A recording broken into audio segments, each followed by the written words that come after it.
To my YouTube channel. അപ്പോൾ നിങ്ങളൊക്കെ ചോദിക്കുന്നതാണ് ഇതെന്താ ഞാൻ വീഡിയോ ഇടാത്തതെന്ന്.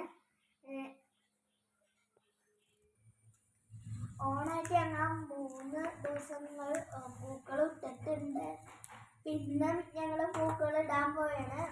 പൂക്കൾ ഇതാണ് ഇവിടേക്ക് ഉണ്ട്.